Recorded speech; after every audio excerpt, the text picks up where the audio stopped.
Bonjour, aujourd'hui nous examinerons quelques techniques de base de la gestion du rendement. Nous examinerons de plus près le cotonnier et ce qui peut être fait pour empêcher la perte de bourgeons et de capsules.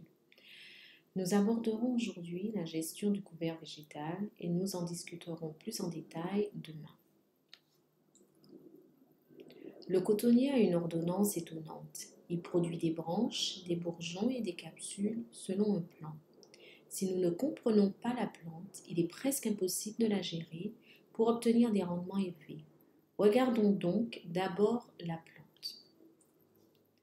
Si les racines sont bien formées, la bataille est déjà gagnée dans les 40 à 50 premiers jours. Pendant les 40 premiers jours, les plantules produisent de la nourriture dans leurs feuilles afin de pouvoir alimenter la croissance des racines. La croissance au-dessus du sol est lente, mais la croissance des racines est plus rapide. Comme la croissance dépend toutefois de la texture, cette croissance dépend toutefois de la texture du sol, de sa structure, de sa teneur en matière organique et de son bon drainage. Les racines ne poussent pas bien s'il y a en permanence de l'eau à la surface du sol.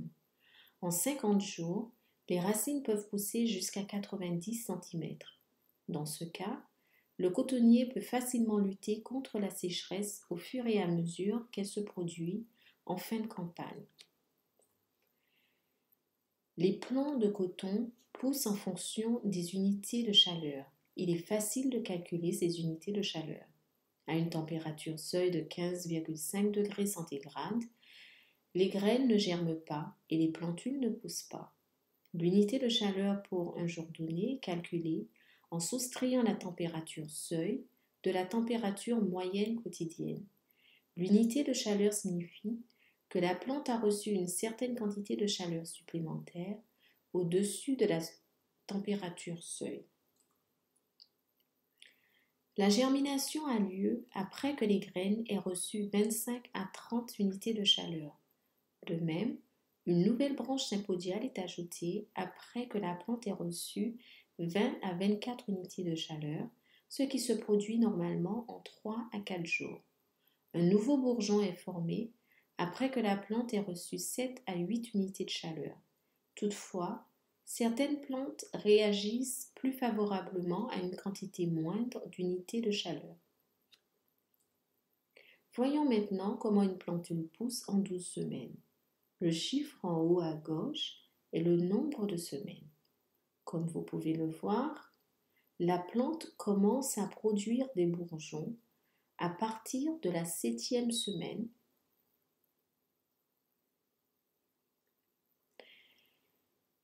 et ajoute rapidement des bourgeons à mesure d'un bourgeon par jour en moyenne jusqu'à la 12e semaine lorsque la floraison a lieu.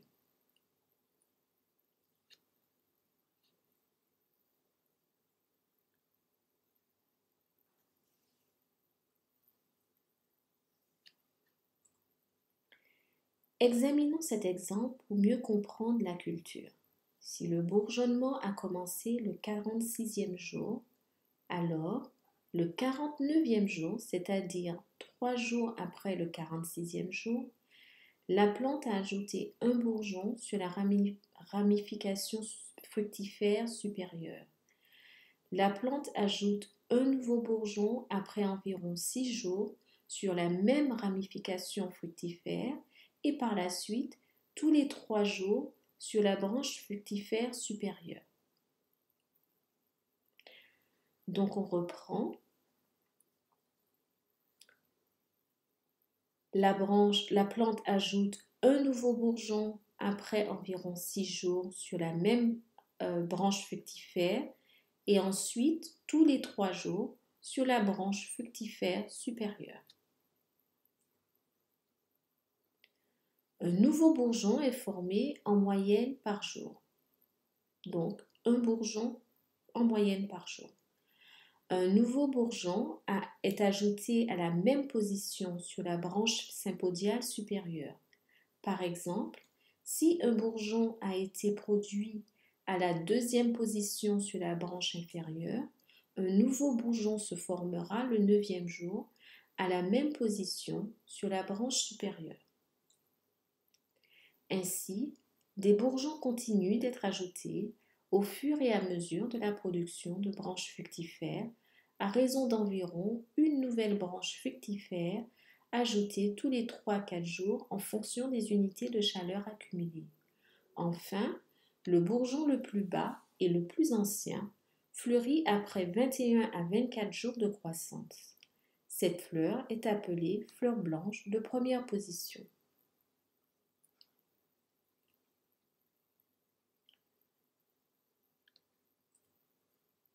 Un bourgeon met environ 21 à 25 jours pour fleurir. Pendant ce temps, elle peut être attaquée par des insectes nuisibles, généralement les vers de la capsule, qui peuvent provoquer des mues. Les bourgeons peuvent également être perdus en raison de la nébulosité ou de l'ombre causée par une lumière insuffisante. En général, une fois que le bourgeon a atteint 14 jours, il n'est pas facile de le perdre pour des raisons d'ombre ou de nébulosité. Les premiers bourgeons sont généralement perdus par manque de lumière, par une chaleur excessive ou par les insectes. L'un des aspects les plus intéressants de la gestion est la recherche de bourgeons écartés. Tout léger dommage causé aux bourgeons entraîne un écartement ou un évasement, comme vous pouvez le voir sur l'image. Les causes de l'évasement peuvent être déterminées en examinant les bourgeons pour voir s'ils présentent un trou rond causé par le verre de la capsule, en l'absence duquel on peut conclure que l'évasement est dû à une mauvaise luminosité ou à une chaleur excessive. Les bourgeons évasés sont facilement visibles et sont les meilleurs indicateurs de la présence du verre de la capsule sur la plante. Plus de 5% de bourgeons écartés, présentant des trous, peuvent être considérés comme un seuil économique pour lancer les mesures de lutte contre le verre de la capsule Helicoverpa. Le premier jour, la fleur est de couleur crème claire et s'appelle la fleur blanche. Après la pollinisation, elle devient rose clair le jour suivant, puis rouge foncé le 3e jour. Le 4e jour, les pétales sèchent et tombent le 5e jour. À ce moment, une minuscule petite capsule peut être vue à la base de la fleur.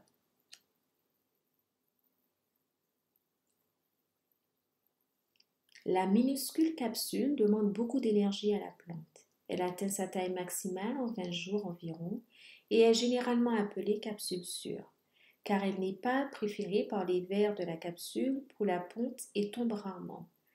Les vers de la capsule ne préfèrent pas y pondre des œufs, car la capsule après ce stade devient impropre à l'alimentation des larves fraîchement écloses. L'écorce de la capsule devient plus épaisse et l'enveloppe des graines tendres en développement commence à durcir et ne peut plus être facilement mangée par les larves d'insectes fraîchement écloses. Il faut 55 à 60 jours pour que la capsule jeune et minuscule atteigne sa maturité et s'ouvre comme une capsule blanche et pelucheuse. Ainsi, il faut environ 80 jours pour qu'un bourgeon s'ouvre en tant qu'une capsule. Revoyons tout cela. Le bourgeon met environ 21 à 25 jours pour devenir une fleur. La fleur met 3 à 5 jours pour se transformer en une minuscule capsule. Cette capsule met 20 jours pour atteindre sa taille maximale et devenir sûre. Mais la capsule met 55 à 60 jours pour arriver à maturité et s'ouvrir. Donc, si l'on ajoute 21 jours de bourgeonnement, plus 4 jours de croissance de la fleur et 55 jours de maturation de la capsule, on obtient 80 jours pour que le bourgeon grandisse, fleurisse, se transforme en capsule, mûrisse et s'ouvre. En moyenne, la plante produit un bourgeon par jour, ce qui signifie qu'en 30 jours, autrement dit 45 à 75 jours après le semis, la plante pourrait produire 25 à 30 bourgeons. Si nous supposons que le premier bourgeon a été produit le 45e jour et le 25e bourgeon le 70e jour, Nous pouvons nous attendre à ce que la plante transforme tous les premiers bourgeons formés en capsules vertes avant son 150e jour. Le premier bourgeon formé au 45e jour après le semis devient une fleur en 25 jours, soit 70 jours après le semis. Dans les 20 jours suivants, il devient une capsule sûre, soit 90 à 95 jours après le semis, et la capsule s'ouvre le 125e jour après le semis.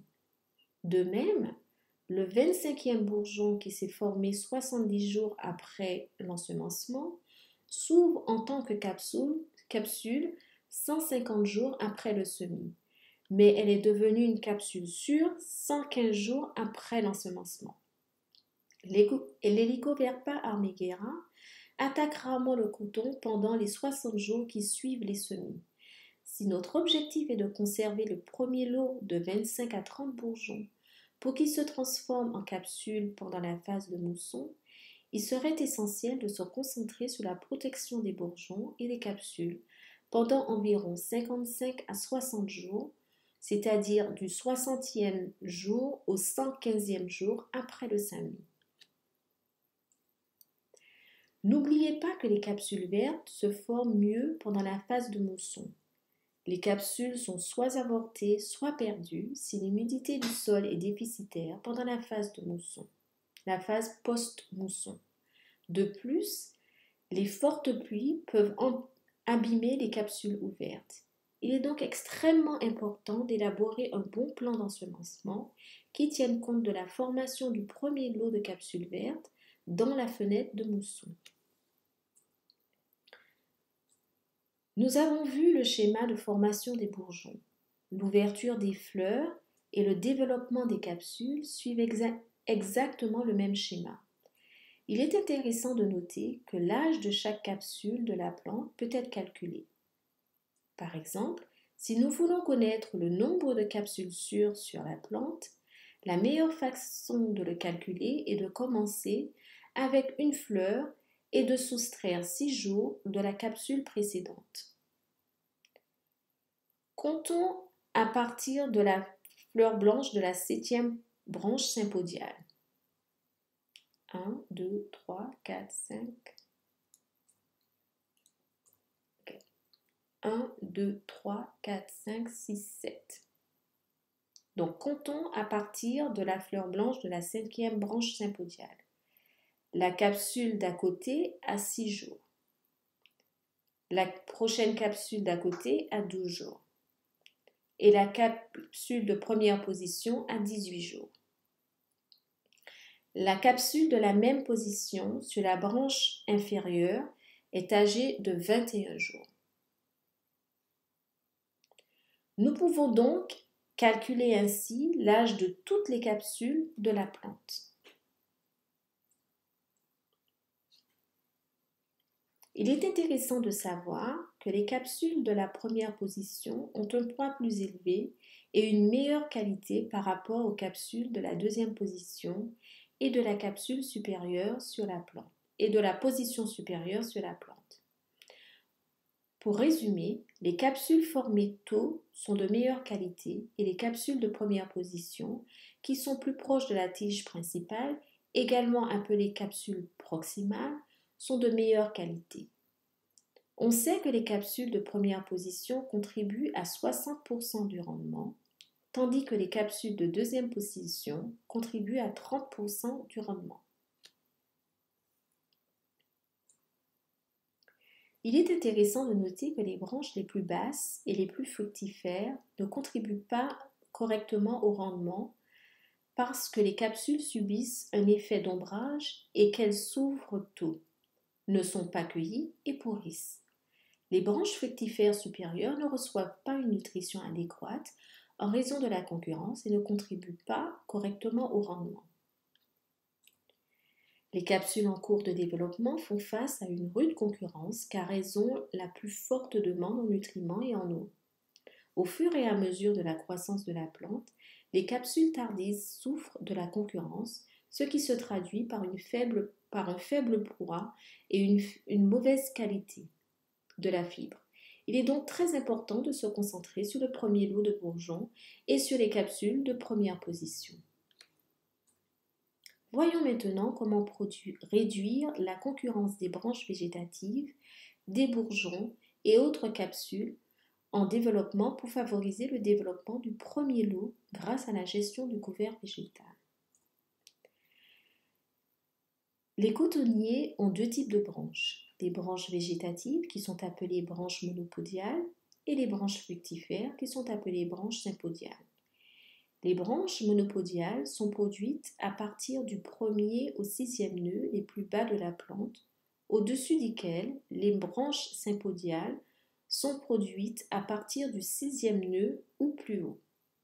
Les branches monopodiales portent des branches fructifères de manière similaire à la tige principale et sont formées à un angle aigu par rapport à la tige principale. Les branches monopodiales. Les branches sympodiales portent directement des fruits et sont en forme de zigzag. Les branches sympodiales. Les deux types de branches peuvent être facilement distinguées les unes des autres. Certaines variétés produisent des branches végétatives excessives. De nombreuses variétés en Afrique produisent 4 à 6 branches végétatives. Malheureusement, les branches végétatives consomment plus de nutriments et les gaspillent sur des feuilles et des branches improductives, mais contribuent très peu à la production de capsules. Regardez à quoi ressemblent ces branches. La première plante vient d'Inde et la seconde du Kenya. Inde et Kenya.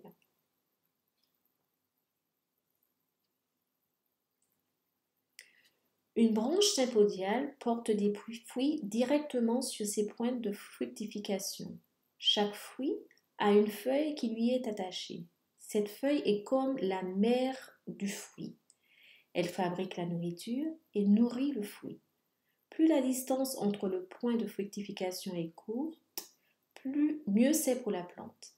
Le chlorure de mépica est un régulateur de croissance qui est utilisé dans le monde entier pour raccourcir cette distance d'entre nœuds afin d'obtenir l'efficacité de la distribution des nutriments. Voyons à quoi ressemble une branche sympodiale sur la plante et à quoi ressemble une branche sympodiale.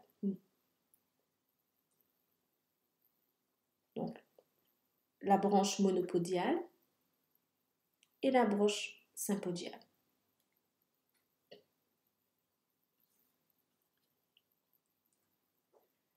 La première étape de la gestion du couvert végétal commence en fait dès le premier stade de floraison, lorsque les branches sympodiales et monopodiales peuvent être comptées.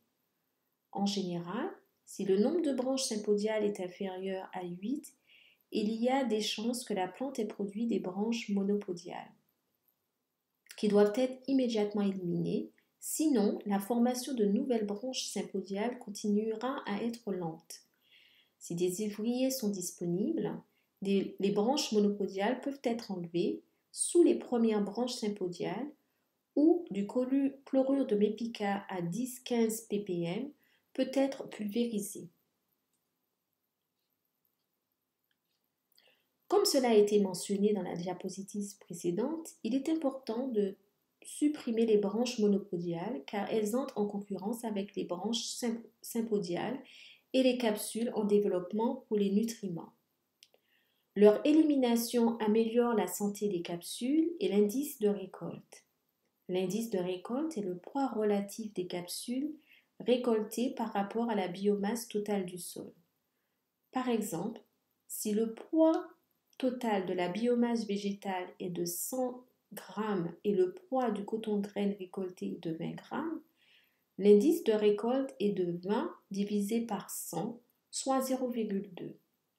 L'indice de récolte en Afrique est d'environ 0,2 à 0,3, alors que dans les pays avancés, il varie entre 0,4 et 0,5. Le stade du nid dans la gestion du couvert végétal est celui de l'ouverture de la première capsule. À ce stade, il est important de supprimer tous les bourgeons. Le fait de conserver des bourgeons à ce stade n'a aucun sens, car il faut parfois plus de 80 jours à chaque bourgeon pour se développer. Et aussi parce que la plupart d'entre eux ne parviennent pas à se transformer en capsules d'une quelconque valeur commerciale en raison de déficit en eau et d'une mauvaise alimentation. L'élimination des bourgeons élimine la concurrence pour le développement des capsules. Et maintenant, nous allons examiner les pratiques de gestion des cultures pour le Tchad en fonction du régime de pluie. Le Tchad reçoit environ 1000 à 1200 mm de pluie du mois de mai au mois d'octobre en 60 à 70 jours de pluie. Les pluies commencent en mai, culminent en août et diminuent en octobre. Il est extrêmement important de fixer le moment des semis pour s'assurer que le premier lot de capsules vertes se transforme dans la fenêtre de pluie et que les capsules ouvertes ne soient pas soumises à de fortes pluies. Dans de nombreux pays d'Afrique de l'Ouest, les rendements sont affectés par le décalage de l'ouverture des capsules qui coïncide avec les fortes pluies. Le Tchad a un régime pluviométrique idéal pour le coton. Idéalement, avec l'arrivée de la mousson, il serait possible de mettre en place une culture de couverture, de commencer les semis à la mi-juin et de récolter la culture avant la fin novembre. Comme vous pouvez le voir ici, une plante de couverture peut être cultivée en mai, de mai jusqu'à mi-juin, après que la plante de couverture après croix, la plante de couverture peut être fauchée et le coton peut être semé. Les 40 premiers jours sont consacrés à la croissance des racines et nécessiteront des billons et des sillons pour faciliter le drainage. 25 à 30 bourgeons se forment en août. Ces 25 à 30 bourgeons deviennent des fleurs blanches en septembre. La formation des capsules commence en septembre et à la mi-octobre, toutes les capsules vertes auront atteint un stade sûr. À ce moment, les capsules vertes peuvent être comptées pour prendre une décision d'arrêt de la croissance appelée cut-out, moment où les extrémités en croissance de la tige principale et des branches sympodiales peuvent être coupées, tous les bourgeons peuvent être enlevés ou du chlorure de mépica peut être pulvérisé à 30 à 40 ppm pour arrêter toute nouvelle croissance. L'ouverture des capsules commence en novembre et se poursuit tout au long du mois pour une très bonne récolte avec un indice de récolte plus élevé. Si la gestion du couvert végétal n'est pas suivie, la récolte se prolongera d'1 mois. Les capsules précoces seront confrontées à la concurrence des bourgeons tardifs et la plupart des capsules tardives seront soit avortées, soit excrétées. La première étape consiste à utiliser des graines d'élaintée à l'acide et à les traiter avec de l'imidaclopride qui protège les plantes des parasites suceurs pendant au moins 40 à 50 jours contre la plupart des parasites suceurs. Après les premières pluies de fin avril ou de mai, semez des graines de légumineuses telles que le mucuna ou le niébé ou le soja ou encore le chambre-sun, etc. et laissez pousser la culture de couverture jusqu'à la mi-juin. La culture de légumineuses fixe environ 50 à 120 kg d'azote et fournit également du potassium, du phosphore et d'autres éléments nutritifs juste lorsqu'elle est tondue. La pulvérisation d'un insecticide peut avoir un effet d'un herbicide peut avoir un effet de paillis. La culture de couverture étouffe les mauvaises herbes et ajoute de la matière organique et des nutriments au sol pour enrichir sa santé.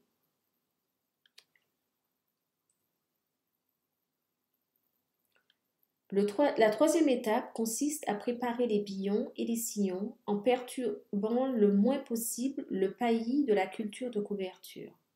Les billons peuvent être réalisés à une distance de 80 à 90 cm. Les billons contribuent à une bonne croissance des racines grâce à l'inclination et au bon drainage. Gardez la direction des rangées du sud-ouest au nord-est afin d'exploiter au mieux la lumière du soleil pour les rangées des plantes. Les graines doivent être plantées individuellement sur les billons à une distance de 10 cm les unes des autres.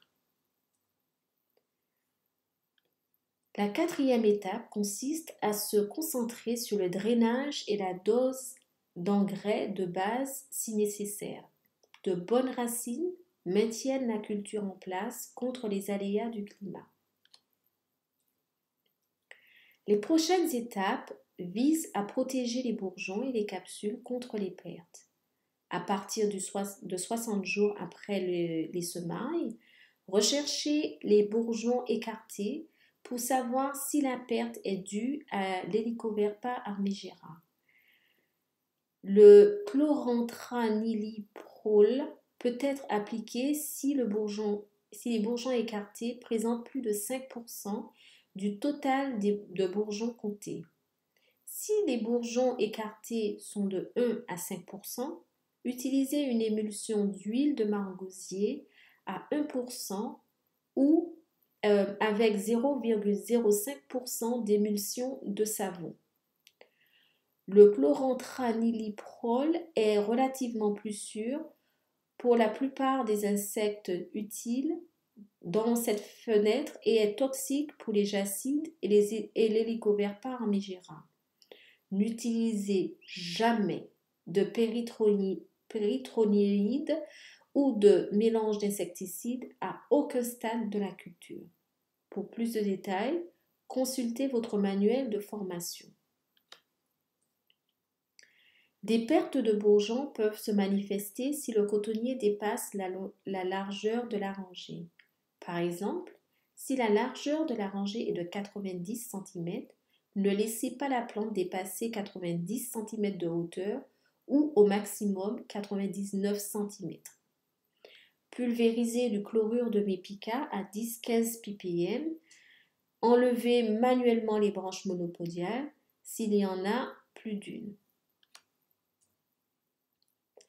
L'étape 6 se concentre sur la protection du premier lot de capsules contre l'Helicoverpa armigera en se basant sur la méthode de surveillance des bourgeons écartés, qui est la méthode la plus simple. Si le nombre de capsules ou de bourgeons retenus est inférieur à ce qui est prévu, il faut immédiatement rechercher les bourgeons écartés afin de prendre des mesures basées sur les seuils économiques. Il est possible d'empêcher la perte de bourgeons et de capsules de plus de 50% en protégeant cette fenêtre. À ce stade, lorsque la plante a une ou deux capsules ouvertes, elle atteint un point d'arrêt de croissance, cut-out. S'il y a 20 à 25 capsules ouvertes, il est important de couper les points terminaux de la tige principale, ce qu'on appelle l'étêtage, et de couper également les extrémités des 5 à 6 branches sympodiales supérieures et d'enlever tous les bourgeons. Si la main-d'œuvre n'est pas disponible, le chlorure de mépica peut être pulvérisé à 30-40 ppm pour arrêter la croissance.